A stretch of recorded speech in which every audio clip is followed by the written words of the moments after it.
Okay, so this is my twin hammers with the body pulled off.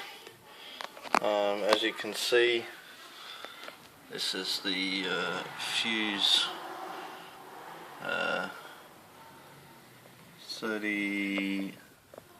Actually, I was wrong. It's actually a 3800 kV brushless engine. Not sure if you can see that there. Now what I've done with this wiring, it was all a big rat's nest as it came out standard. I've run all the wires straight through the mounting block. I've then cut a neat little hole in the spur gear case there for the wires to run straight through there, up and over and back down to the ESC. The ESC didn't come with a fan, so I grabbed one off one of my old ESCs and connected that to it. So yeah, that's my brushless setup for my twin hammers. One thing that I'm sure you've noticed already is I don't have my shift servo here. I found that I was hardly ever using low gear. I was mostly using high gear, as I do a lot of off-road sort of high-speed racing and jumps and things with this. So I just left it in high gear, took the shifter off, and left the shifter arm in the high gear position. In doing so, that left me with the extra channel for me to plug my light kit into. So you've got your binding channel, you've got your ESC and your steering servo, and then that was your shift servo there, but I'm using that for my light, for my LED light kit. Still using the standard servo that it came with.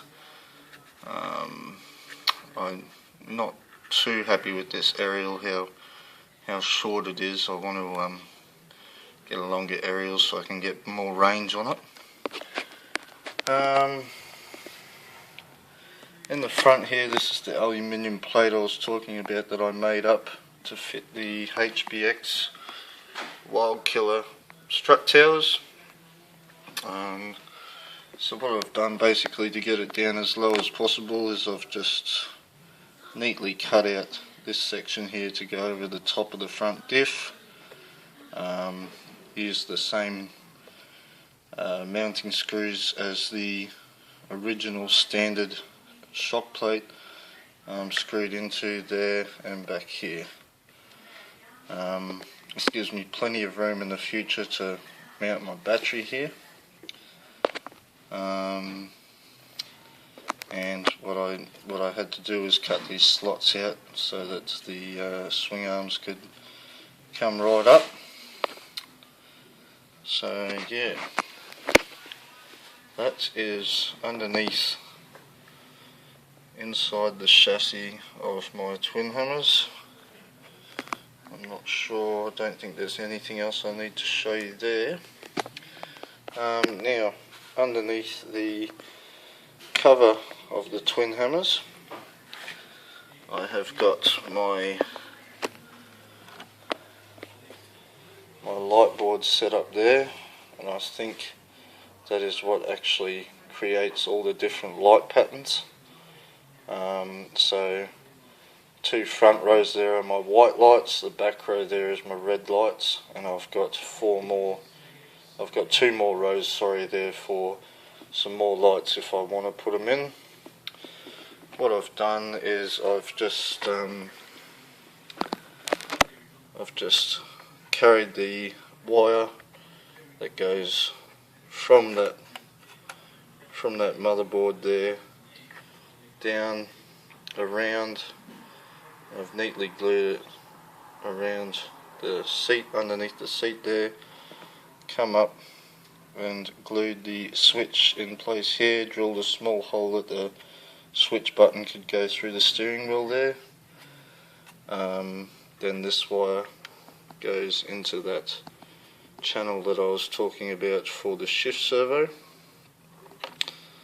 It applies power to the lights. Under the bonnet here I've got the wires coming up, and I've just hot glued them nice and sort of neatly and out of the way. These two holes here are my they're my two big spotlights.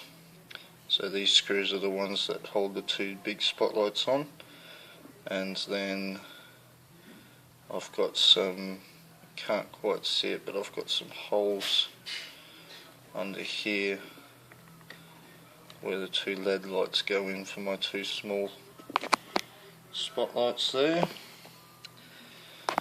So yeah, that is the wiring setup that I've done for my lights. Oh sorry, the tail lights run along here. I've just simply neatly zip tied them along the cage up to the back two tail lights there, like that. So it's all out of the way. Once the body's put on, you can't really see any of that wiring.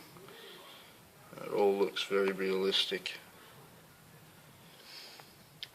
So yeah, I've been thinking this afternoon about upgrading these HBX shock towers. As you can see with the brace off, they're very spongy and flexible.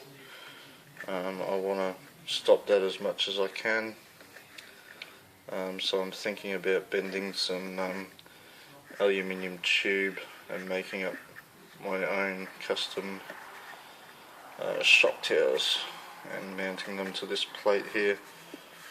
I've just got to try and work out how to do it, and yeah, and then I might move on to a few other little minor modifications in mounting the battery in here. I'll have to make up sort of some side walls or something to stop the battery from moving around, or some slots cut in here for the battery strap.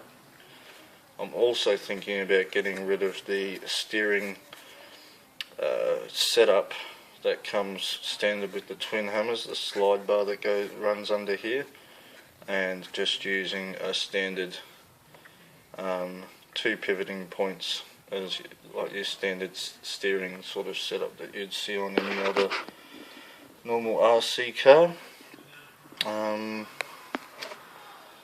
So yeah, that is